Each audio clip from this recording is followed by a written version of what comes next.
గెలిచిన సర్పంచులు ఉప సర్పంచులు మీరు ఒక్క విషయం దయచేసి యాద పెట్టుకోండి. ఈ గవర్నమెంట్లో మీరు పనిచేసేది 2-2.5 ఏళ్ళే. మళ్ళీ అటెన్క వచ్చే గవర్నమెంట్లో మన గవర్నమెంట్లో మళ్ళా 2-2.5 ఏళ్ళు మీరే ఉంటారు. కాబట్టి దబ్బన వీళ్ళు ఏమైనా కొద్దిగా కష్టపెట్టినా కొద్దిగా ఇబ్బంది పెట్టినా 1 సంవత్సరం ఓర్చుకోవాలి అంతే. అటెన్క ఏముండదు వీళ్ళది, అటెన్క ఏముండదు. మీకు వచ్చే పైసలు ఎట్లాగొస్తాయి?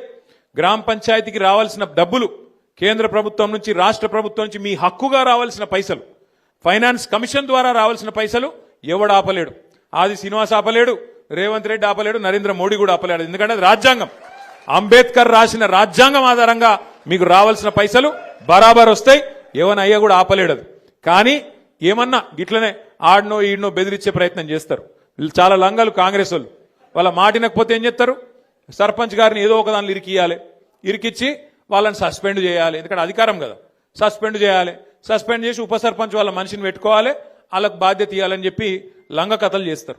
అందుకే మనకు కూడా తెలివి ఉంది కాబట్టి, భగవంతుడు వాళ్ళకే కాదు మనకు కూడా తెలివితేటలు ఇచ్చిండు కాబట్టి నేనేం చెప్తున్నా అంటే, జిల్లాల వారీగా సర్పంచులకు అండగా నిలబడేందుకు ప్రతి జిల్లాలో లీగల్ సెల్ ఏర్పాటు చేస్తాం.